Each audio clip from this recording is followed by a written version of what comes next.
Et Charles Gave, bonjour. Bonjour. Merci d'être avec nous. Vous partagez votre vie entre Hong Kong, les États-Unis et la France. Donc j'ai réussi à vous attraper au vol.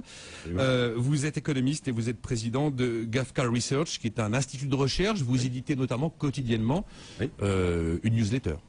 Une espèce de newsletter, oui. Voilà. Bon, enfin, bon. Vous avez beaucoup de clients, je crois. On en a 800 dans le monde entier. D'accord. Et alors, on fera du gaffe dans le texte tout à l'heure. On va évidemment évoquer l'actualité parce que j'ai lu pas mal de vos écrits. Et alors, je lis, l'euro est en train d'amener l'Europe dans un désastre. Ils ont fait quelque chose de rationnel dans un asile de fous. Aujourd'hui, ils nous disent, j'ai monté une usine à gaz qui va peut-être le ruiner. Mais si vous la détruisez, eh ben, nous serons certainement tous ruinés.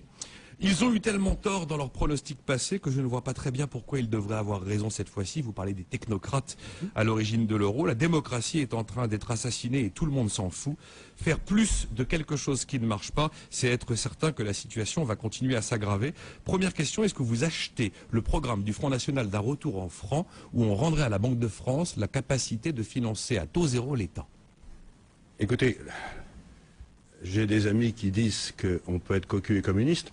La réalité est assez simple, c'est que dans le fond, un retour au franc français va se produire de toute façon, et c'est pas parce que le Front National dit que c'est souhaitable qu'il faut le condamner.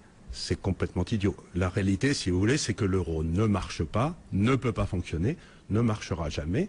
C'est une machine qui a été bâtie contre toutes les lois monétaires, et donc il va falloir retourner un jour ou l'autre aux monnaies nationales, et le fait que le Front National l'ait dit avant les autres, eh bien écoutez, c'est simplement, ils ont eu une idée avant les autres, mais c'est pas pour ça qu'elle est fausse. Disons qu'ils ont réussi à mettre en tête de gondole quelque chose de bankable pour la présidentielle avec un peu plus de nez que les autres. Mais peut-être. Encore une chimère. Charles Gave, lorsque vous nous dites de toute façon un jour nous serons au franc, est-ce que vous avez un calendrier en tête de ce scénario? Avant de vous dire ça, je voudrais simplement expliquer pourquoi l'euro ne peut pas fonctionner. Il ne peut pas fonctionner pour une raison très simple, c'est que vous avez des productivités différentes entre les différents États et qu'il n'y a pas de mécanisme d'ajustement. Donc, automatiquement, aujourd'hui, le coût du travail est de 25% plus élevé en Italie qu'en Allemagne, et le coût du capital est le même, si ce n'est plus bas en Allemagne qu'en Italie. Donc, tous les investissements ont lieu en Allemagne, la croissance italienne vient à zéro.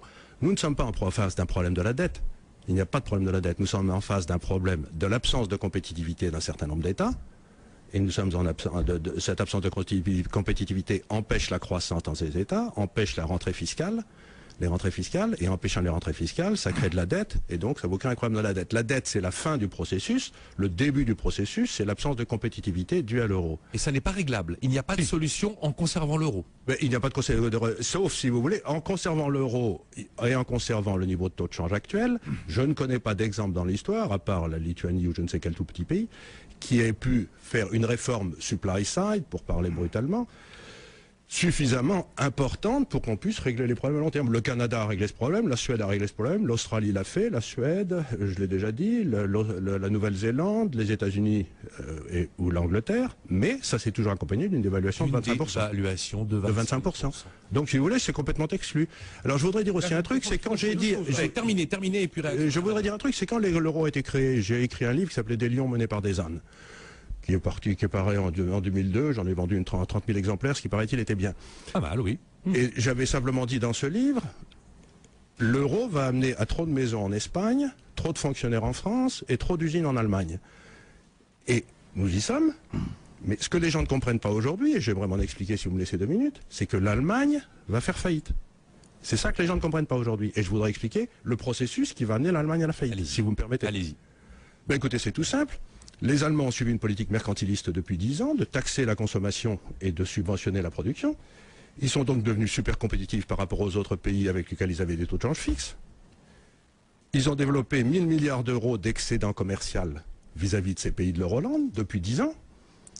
Comme nous sommes dans une zone de paiement fermée, ça veut dire que les Allemands se sont embourbés 1000 milliards d'euros de papier émis par les Grecs, émis par les Français, mis par les Italiens, etc. Ils ont nourri leurs excédents avec nos déficits. Exactement. Comme on est dans une monnaie monétaire, il peut pas en être autrement. La balance des paiements s'additionne à zéro.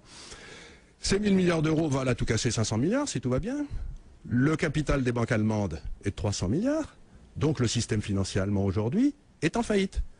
Et quand si les Allemands refusent de nous prêter de l'argent pour qu'on achète leur voiture, eh bien qu'est-ce qui se passe à ce moment-là? Toutes leurs usines vont rester vides. Ça fait 16, les exportations allemandes vers l'Europe, c'est 16% du PNB. Donc les gens ne comprennent pas, mais aujourd'hui, l'Allemagne est à la veille de rentrer dans une dépression.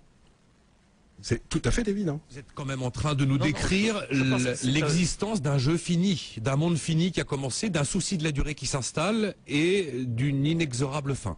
Je pense que, pour juste conclure là-dessus, un des gros problèmes de l'économie mondiale et de l'économie européenne, c'est que les vieux sont au nord et les jeunes sont au sud, alors qu'autrefois, dans l'évolution économique, les vieux et les jeunes étaient à peu près sur les mêmes territoires. Les jeunes au sud ne sont pas des Européens. J'entends bien, oui. Pas du tout des Européens. Ne nous trompons pas. L'Europe du Sud a, quand je dis le sud, une démographie démographique. Oui, absolument. C'est l'Europe musulmane qui est dans le sud. Hein. Réaction à la Madeleine. On gave l'inflation qui nous sauve tous. Non, c'est une plaisanterie. Si vous voulez, l'euro est un mécanisme qui a permis de bloquer les deux prix les plus importants dans un système économique, c'est-à-dire le taux d'intérêt et le taux de change, dont tous les autres prix viennent. Je ne plaide en rien pour un financement de la dette française par la Banque centrale française. Je ne plaide en rien pour l'inflation. Je dis simplement, je veux qu'il y ait des prix libres. Des prix libres. Je veux que la Banque de France continue à faire son boulot. Je veux que le prix du franc français corresponde à la productivité des Français et qu'il n'y ait pas d'intervention, que ce soit pour faire baisser le franc, pour créer une... Ce n'est pas en détruisant la monnaie que vous allez créer de la richesse. C'est une idée complètement farfelue et fausse. Vous parlez comme si c'était fait déjà. Oui. Vous parlez comme si c'était fait. C'est inévitable. Aujourd'hui, si vous voulez, l'Italie a un taux de croissance de 0% sur les 10 dernières années. Elle emprunte à 6 ou à 7.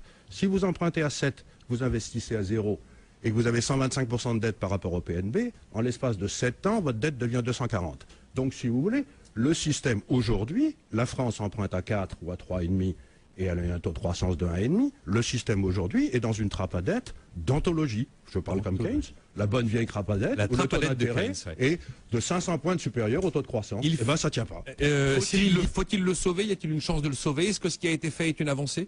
Comment lisez-vous l'histoire qui s'écrit sous vos yeux? Écoutez, aujourd'hui, vous avez la moitié des États européens qui sont en faillite, 40% de chômage chez les jeunes en Espagne, un taux de chômage qui n'a jamais été aussi élevé en Europe depuis 1948, des marchés financiers qui sont complètement bloqués, un écroulement de nos systèmes bancaires, puisqu'on les a forcés à acheter des obligations qui ne valaient rien en disant qu'une obligation grecque valait la même chose qu'une obligation allemande. Donc on a manipulé le droit pour forcer les banques à acheter des choses qui ne valaient rien.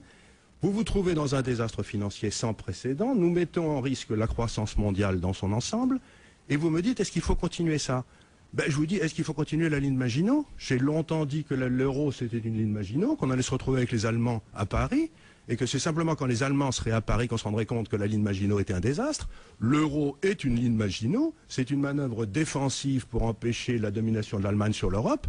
Et comme tous les crétineries faites par ces hommes politiques français ou technocrates français, on a bâti un système pour empêcher la domination de l'Allemagne, moyennant quoi l'Allemagne n'a jamais été aussi dominante qu'aujourd'hui. Donc, si vous voulez, je dis, mais arrêtons le désastre. Combien de temps va-t-il falloir? Combien de souffrances va-t-il falloir? Combien de chômeurs? Combien d'entreprises en faillite? Combien de banquiers ruinés? Avant qu'on arrête cette imbécilité. Yves Thibault-Silgui dit en 99, l'euro est une autoroute sans sortie. On ne sait pas le défaire. On ne sait pas le défaire. Mais on sait très bien le faire. On a su le faire ou le faire bancal. Comment on le défait? Vous faites de toute façon, aujourd'hui, si vous voulez, je ne sais pas comment. C'est pas moi qui ai créé cette imbécilité. Non. J'ai toujours dit que c'était une imbécilité. Donc je ne vois pas pourquoi on me demande comment on pourrait arranger la chose. Ce que je sais, c'est que la situation actuelle est intenable et nous amène dans un désastre économique par mauvaise allocation du capital et qu'il n'y a pas d'autre solution. Ou on va vers un effondrement de plus en plus profond, ou on saute l'euro et on paye le prix. Mais il y a une erreur qui a été faite, il faut payer le prix, et si on ne veut pas le payer, eh ben on va tous sauter. On rentre en dépression en Europe. Je ne sais pas si vous vous rendez compte aujourd'hui, l'Europe ne rentre pas en récession, elle rentre en dépression. L'Espagne est en dépression, le Portugal est en dépression, la Grèce est en dépression, la France sera en dépression l'année prochaine, et à partir du moment où on sera en dépression, le déficit primaire de la France, je suis prêt à en prendre le pari, sera à 8 ou 9%. Les recettes fiscales vont s'écrouler.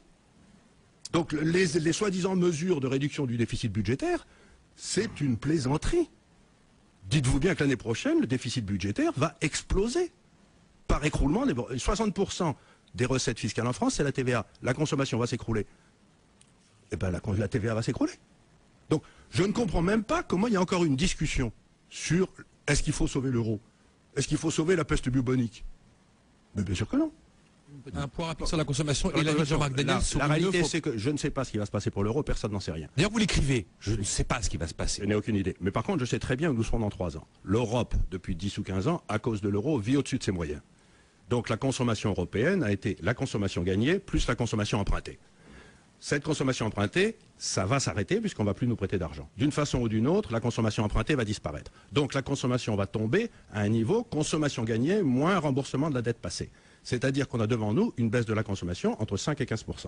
Et c'est absolument certain. C'est ce qui s'est passé en Asie en 98. La consommation a baissé de 25% en 3 semaines. Et donc quand elle indique que la consommation c'est stable, la consommation c'est stable s'il n'y a pas de rupture. Or là, nous avons devant nous une rupture qui arrive. Vous écrivez dans le Figaro le 15 septembre, oui, il ne va plus y avoir d'argent, ce qui d'après mes calculs devrait se passer entre 2004 je suppose que la consommation...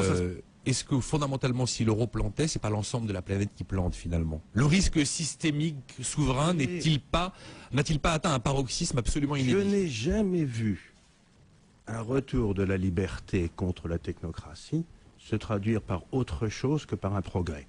Donc, si vous voulez, quand les gens me disent il faut maintenir un système abominable, technocratique, parce que sans ça, on va sauter, ce sont les Attali de ce monde qui se trompent sur tout depuis 40 ans.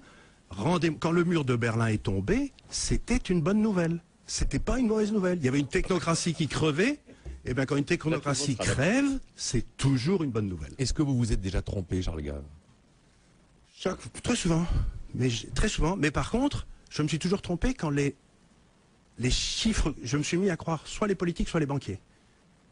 C'est les 2 raisons pour lesquelles je me suis toujours trompé. Soit je croyais un politique, soit les banquiers me disaient quelque chose qui n'était pas vrai. Mais si vous voulez, en dehors de ces 2 cas de figure où je me fais enfler par des gens parce que j'y fais pas attention, sans ça, non.